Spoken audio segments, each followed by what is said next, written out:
Ladies and gentlemen, my name is Allison Cruz, and I'd like to welcome you back for more Professor Layton and the Curious Village. In the last part, we set off to make a couple of inquiries throughout St. Mystere about the whereabouts of Ramon, you know, what purpose he served in the murder of Simon Reinhold, and in this part we're going to go ahead and continue on, but first I would like to show off just what I was saying about last time, just to show you guys that we have 32 puzzles solved and found, 955 Pikadots, and 56 hint coins, and we're completely up to date on everything. I just didn't make note of it explicitly in the last part. So let's go talk to Mr. Franco, or actually he's he's Marco. Alright, yeah, Franco's the angry one. Let me in on the secret, you bozos. I got it, don't tell me. I've told you I got it. It's kind of funny. I was searching for somebody, hitting the streets for you, but sorry, I haven't seen your man. And I love Ferozzi, he's like, dude, your power of foresight could not have come at a better time, but unfortunately, you're really useless for us right now. No, I got nothing for you, quit asking me about it. Jeez, I just gotta stand here and do nothing. I see, that's very disappointing, good sir. Thank you for your time. Oh yeah, and good luck with your crazy search. 2 crazy kids on a crazy search, right? Right, yeah, you couldn't have been more redundant with your statement in your dumb rat mouth. Ooh, don't go to the tower on the north side of town. Yeah, we got it. Tower on the north side of town? What the hell is he talking about? Yeah, how do you even get to that part of town? We haven't been there yet. Do you remember that clock tower in the square? I love how Professor Layton knows. I believe we must pass through it to get to the north side of town. Let's go check it out. But before we do that, we're actually going to have to talk to Mr. Marco once again. Yeah, I just love how familiar with the landscape that Professor Layton is. Hey, I see you're busy investigating as always. Yeah, of course you are. You guys are just a bunch of dumbos. But listen, he's got himself a nice little hard puzzle here, and there's no way I'm waiting until later to show you, even though this isn't going to be the last time we talk to you. Or will it? So hold that investigation, Professor. You've got a puzzle to solve. It's like, really, man? Really? So we've got puzzle number 31, Racetrack Riddle. Not so much of a riddle as it is a mind twist. The distance 3 racehorses can run around the racetrack in 1 minute is listed below. Horse A, 2 laps, B, 3 laps, C, 4 laps, all in a minute. The horses line up at the starting line and start running in the same direction. How many minutes will pass before all 3 horses line up at the starting line once again? This, again, is one of those ones you have to read after a minute. You know, we're not dealing with weird random speeds here, which makes this answer incredibly straightforward, that it will be just 1 minute. There we go. It's right there in the question, so thank God for that. If they were like saying this one goes at 2.5 per every 2 minutes and then things like that, that would have been annoying. So you got it. In 1 minute, horse A will have done 2 laps, B will have done 3, C will have done 4, and all horses will be lined up at the starting line. So that's just, I want to say that just eases us into other puzzles later, but it kinda doesn't. Hey, nice one, you're pretty slick with the puzzles. Guess that's why you got the top hat, huh? Thought so. Alright then, Prof, since you did such a good job, I suppose I'll let you pass.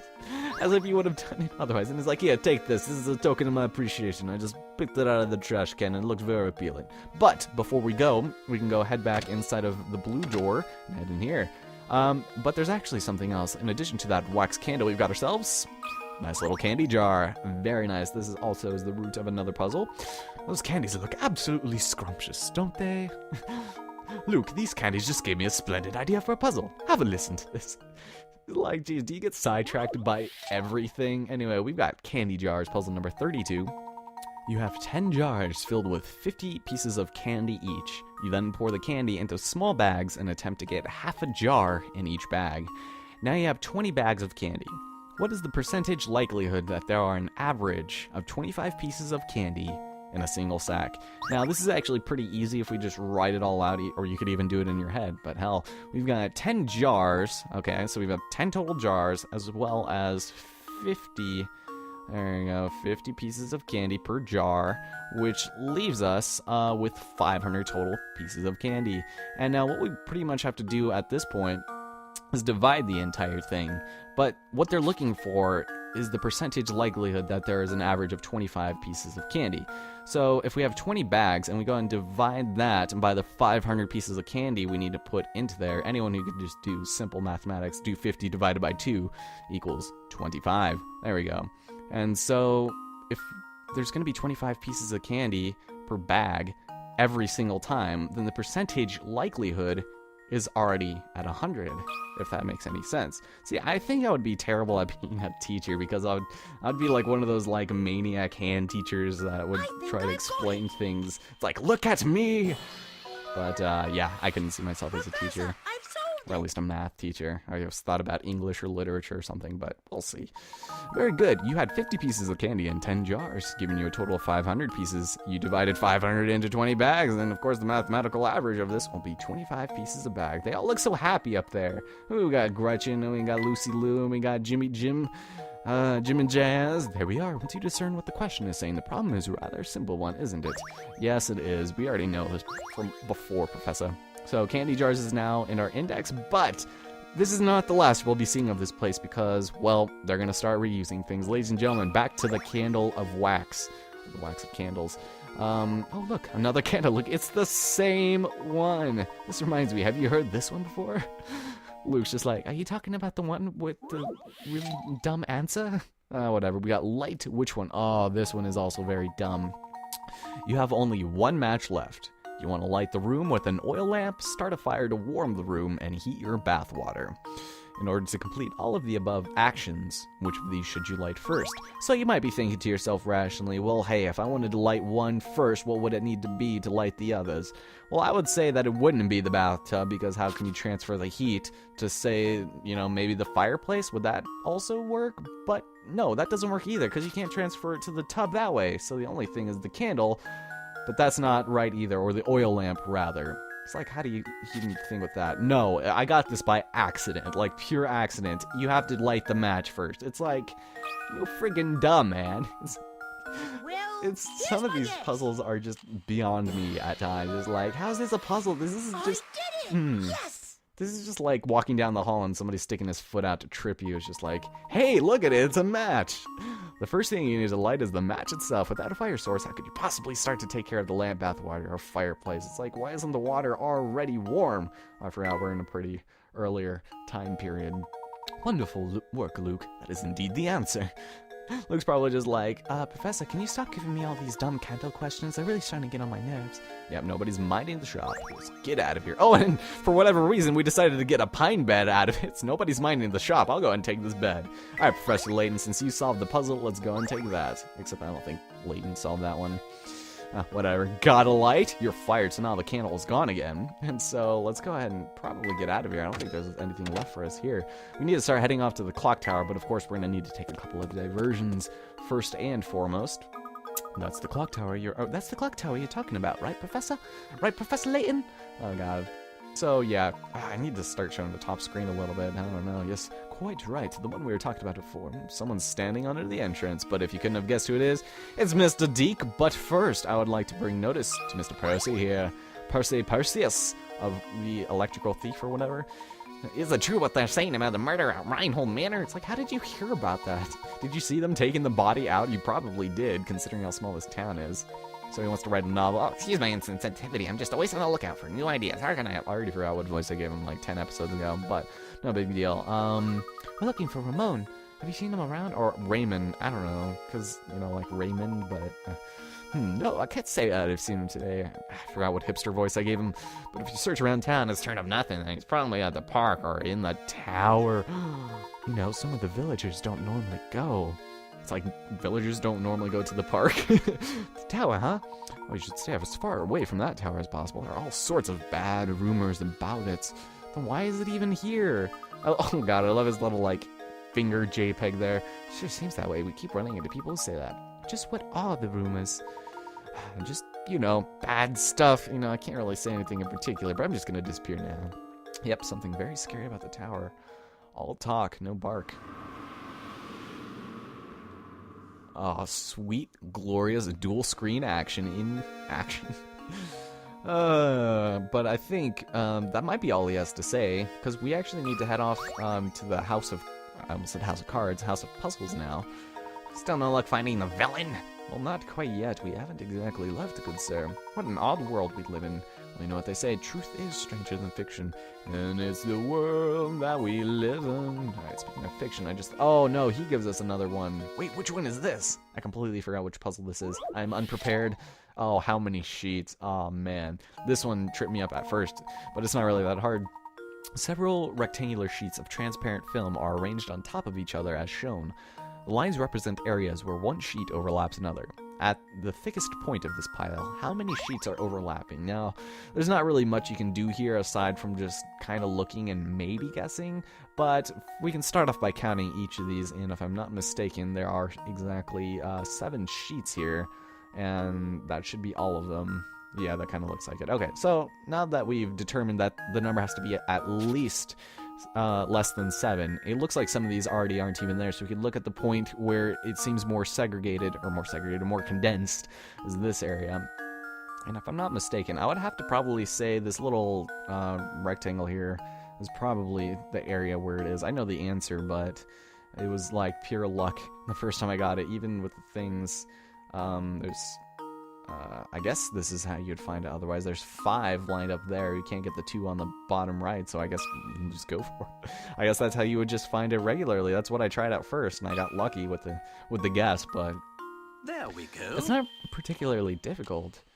It's just those kinds of puzzles can be kind of annoying later on in the game, and we'll actually be coming up on something similar to that pretty soon, actually. That's right, this puzzle seems straightforward, but it's quite formidable when you get right down to it. Not really, you just kind of have to know which is which. So, yeah, we're good. We're good to go. Let's see. Oh, beautiful work. Oh, this is funny. But I think the puzzles I write into my next novel will be even harder than that. When you're writing a novel based on puzzles, it's like, what fun is that? That was like a visual thing. It's like, are you writing a kid's book or something? Or making a Professor Layton visual novel? Whatever, puzzle 34 is now within our grasps. So with that having been said and done, I guess we can probably go inside the House of Cards next. House of Puzzles, you guys know what I mean. And I do believe we actually have another weird one here too. There seems to be a puzzle embedded in this door. I could have sworn there's nothing there a minute ago. Well, we were gone for like an hour apparently. Fascinating. This puzzle appears to be acting as some sort of lock for this door, even though it wasn't there and there was no traces of it the last time we were here. I find it very unsuspicious that this is here. Luke, why don't you be the shark bait and give it a try? If anything bad happens, at least you'll be my scapegoat. We've got puzzle number 58, get the ball out, number 1. Another instance of a puzzle we'll be seeing another kind of later. Can you get the red ball out of the maze? Slide obstructing blocks out of the way to clear a path for the ball. And this problem can be solved in as few as 12 moves. So this is pretty self-explanatory, the way it's telling us we can move these blocks out of the way, you know, sliding them and stuff. But what this does not tell you is that you can move multiple spaces, the blocks multiple spaces, and still have it count as a single move. Like, okay, I'll try and do an example here. This green one right here, we're moving 2 spaces, it only counts as 1 move. And so keep that in mind, that is something that tripped me up, and I was wondering how you could do it in at least 12 moves. But right here we can go ahead and finish off, and there we go. Very easy puzzle, and not too much to do otherwise. So with that, very nice. It's just getting to the end. You don't have to make it in 12 moves like I did. Well done. With all these blocks in the way, getting your ball to the goal was harder than you expected, wasn't it? Not particularly. I mean, this wasn't on the scale of, you know, say Alice Madness Returns, but still, very nice. It appears as though this door was perhaps a placebo effect. Door should open up right now. So we've got to get the ball out, number 1, get our puzzle index, very nice. So that having been said and done, before we head off into the town hall again, we'll actually head inside of the House of Riddles. And we're at Granny Riddleton's house. Apparently she has a house instead of a house, I guess, but we can get some hint coins here. There we go, there we go. Alright, not very difficult. I don't think there's anything else we can inspect. Apparently not. But Mrs. Riddleton, I'm pleased to meet your acquaintance. We've heard oh so much about you. Oh dear, I'm Granny. Just look into my mouth. Oh, do you often find yourself hopelessly on puzzles? Well then, Sonny, you've come to the right place. Granny Riddleton's Puzzle Shack. And the top screen is being really weird right now. Granny Riddleton. My voice is, where can we find this lady? Isn't it obvious? She's right in front of you, boy. Just no wonder you have trouble solving puzzles. So this is the place where all lost puzzles that we were not able to solve go. I think most of them come. I think there might only be an isolated incident where this doesn't happen, but for the most part, any of the ones we get here, wow, crazy amount there. Professor, do you know what she's going on about? She is bloody mad. Fret not, Luke. Why don't you let me do the talking here? Yeah, I probably should. Sorry to disturb you, ma'am, but have you seen a dentist lately? Because I think you should get your chompers checked or something. At least get a manicure. I'd say, yeah, she's a psychic. Pick a criminal out of a crowd or visualize the location of lost objects. Pshaw, any fortune teller can do that. So what if you can see a few days into the future? Shit's gonna happen anyway. So my specialty, you see, is puzzles. So she's a puzzle psychic. Granny Rippleton. Puzzles people forget about, puzzles people miss. Surely you boys had a few of those, eh? Well, not exactly. Quit wagging your finger at me. No need to turn red. It happens to the best of puzzlers. What I do, you see, is take these poor lost little puzzles. Alright, whatever. I got really annoyed at the stupid Beatrice voice. No more voices for women, ever. Wow, those puzzles that we tried but weren't able to solve, those are you now. That means you should have an outstanding number of just one. So it looks like you finally figured out what made me so amazing. Now go ahead and give a knock on the door of the little shack behind me. I will not explain his present until much later, but just take it for granted. Alright, so each one's stuffed with a forgotten puzzle. We've got ourselves little jars. I bet you can find those lost puzzles of yours anywhere in the midst of all my little pretties, because I am a pretty lady. So, we're done with Granny Riddleton for the most part. We can go in here and notice this very dark, dank, dusty room. We don't even need to care about. It's the Puzzle Cottage, nothing in here for us. So I guess we can leave. There's actually nothing left for us in here, so let's get the hell out of here. Okay, so now that that's done, before we do anything, before we talk to Deke or do any nonsense, we're gonna head over to the west side and, oh god, ugh, what the heck was that sound? I don't know where that voice came from, but that was another unusual noise. I just had it. Would somebody please stop that awful racket? Oh, Polly's being a little mad. What's the matter, sir? Are you still being a raving lunatic after all this time? I'm a young man. You know, your receding hairline would suggest otherwise, but thank you very much. That horrible noise, I can't get awake from sleep at night. It's the only time it once known, but it's been roaring non-stop. Why is that the first time we've heard that in, like, this entire game, or the second time, rather? You big jerk of a tower. How am I supposed to sleep at night? Whoops. I was waving my hands in the air like I just don't care. Please calm yourself, sir. Do you have any idea what the source of this deafening din is? Deafening din. Now that you mention it, I don't have the slightest clue about it. So imagine someone, like, rage quitting somewhere and then they just stop and, like, I have no idea where that came from. Yeah, so there's a monster, the roar of a giant monster on top of the tower. So the noise is coming from the tower. Is it? Perhaps it is, but perhaps it isn't. So that having been said and done, I don't think Adria says anything else, or Andrea. We'll actually be talking to her soon enough where she'll have something of interest to say. But over here, in this area, again, I don't think Flick will have anything to say about anything. But with that having been said and done, next time on Professor Layton in the Curious Village, we will go ahead and explore possibilities within the realm of Crouton, who will have another drink-dividing puzzle for us. It's so annoying, but hope you guys enjoyed it, and, well, hope to see you guys next time.